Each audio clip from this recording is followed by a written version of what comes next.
Hello மக்களே, இருங்க நம்ம வீடியோ பார்த்துட்டு போங்க.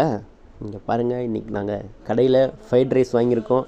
அதை உங்களுக்கு காண்பிக்கணுங்கிறதுக்காக உங்களுக்கு இந்த வீடியோவை ஷேர் பண்ணுறோங்க. இங்கே பாருங்கள், நாங்கள் ஒரு 4 பேர் சாப்பிட்றோம். அதில் நாங்கள் 2 பேர் 3 பேர் மட்டும்தான் ஃப்ரைட் ரைஸ் வாங்கிட்டோம்.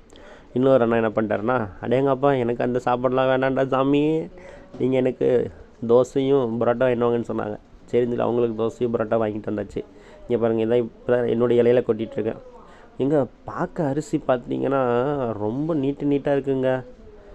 ஆனால் வேகவே இல்லைங்க. அதாங்க ரொம்ப கஷ்டமாக இருக்குது. இது வரை நைட் டைமுங்களா, அதனால் ஜீரணமே ஆகலை. நைட்டே வீடியோ போடலான்னு தான் பார்த்தேன். சரி, நைட்டு கொஞ்சம் ஒர்க் இருந்துச்சுங்க, ஆனால் போட முடியல. இப்போ காலையில் அதனால தான் இந்த வீடியோ அப்லோட் பண்ணுறேன். எத்தனை பேருக்கு ஃப்ரைட் ரைஸ் பிடிக்குன்னு சொல்லுங்கள். உங்கள் வீட்டு குழந்தைங்களுக்கு பிடிக்குமா, உங்களுக்கு பிடிக்குமான்னு சொல்லுங்கள். அது இல்லாமல் இது கொஞ்சம் வேகவே இல்லைங்க. இந்த மாதிரி வேகாததெல்லாம் உங்கள் பிள்ளைங்களுக்கு வாங்கி தராதீங்க. நல்லா ஹெல்த்தியானதாக வாங்கி கொடுங்க. அது இல்லாமல் பாருங்கள், இந்த சாஸ்லாம் வேறு கொடுத்துருக்காங்க. மாமா தலையில் பிடிச்சிருக்காரு, அப்படி நேர் பண்ணிட்டாங்க. இது நான் சாப்பிட்டு பார்த்தேன், ஒன்றும் அவ்வளோவா எனக்கு சாட்டிஸ்ஃபேக்ஷனாக இல்லை. உங்களுக்கு எது பிடிச்சிச்சின்னா கமெண்ட் பண்ணுங்கள். இருந்தாலும் இதை தவிர்க்கலாம்.